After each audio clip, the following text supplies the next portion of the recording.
Let me ask you this. So is there a way that you have, or have you even thought about this, like trying to relay a lot of those principles to the current generation of young women, the younger generation? Because a lot of what you're saying is kind of, is rooted in like just us being old school, you know? Yeah, I had the opportunity because like I said, I was in education for 25 years. And so, in that opportunity, I got to meet a lot of young women who were at all different stages of, finding out who they were and who they were not, and, this kind of thing or another. And I would tell them, most of them will come to me because I don't judge, you know what I mean? What is it? We listen and we don't judge, Right. Kind of thing. Right. Unless you outside, and if you mind, then we gonna talk about it. You know what I mean? But here, and in this instance, Miss Graham will listen, and I'm not gonna judge you, but I am gonna tell you the truth, So I'd have the ones who want to be little boys come to me, and they're like, Miss Graham, I don't like it. I said, oh, okay. Well, you ain't had enough to determine whether you like it or not. You know what I mean? And then I'll be like, well, do you understand that, the natural process of things, and I'm like, do you go to church? Have you been to church? Well, in the Bible, it says a man and a woman and you get together and you have this.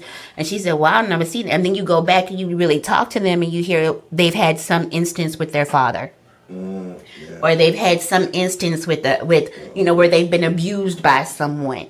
And so their natural reaction then, especially when they're young and they don't know how to articulate what's happening to them or what they're feeling, their natural inclination is then to turn away from that femininity and that sexuality and that feeling that they had that made them feel vulnerable. You know what I mean? And I would tell them, when you are in the right place, you won't have a problem feeling vulnerable.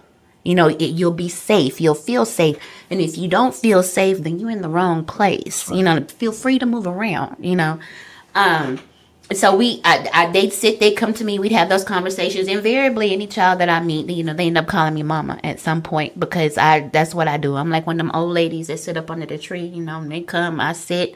When I was little, I used to show purple hull peas with my grandmama under the tree or that kind of thing, and I was like, here, come on, we finna cook something, or we finna bake something, or we finna talk or whatever, and we sit, and then you learn so much just from a conversation. So whenever I have those opportunities, I let them know. Yeah. Because I think the issues that we see currently, they're rooted in something that happened long before the result that we're looking at. And a lot of times that root doesn't get addressed. So we start, like you say, judging and condemning based on what we see. You shouldn't be there, you doing it. But it's like, okay, how did they get to that point? And if you don't address that or have no sympathy for how they got there, then we're not doing our job as trying to reform or teach or correct. Right. And I'm not telling anybody, you live your life. It's your life. It's been given to you. Live your life. Do what you want to. But if you're going to come and ask me, I'm going to tell you. You know what I mean? I'm going to tell you how I feel. I'm going to tell you as I know it or whatever. And then you can take that or leave it. The doors is open. That kind of thing. And so I've been blessed to know a lot about a lot of different things. I have like 7 degrees. And I don't even necessarily know if that's by choice or just because I live here in America. But that's a different subject. Because, you always have to be better than to get further. You know what I mean? And so I've been able to gather a bunch of knowledge, and I like to impart it to other people. That's why I was in education. And so, when young ladies come and they sit and they talk to me, we just have a real open, honest conversation.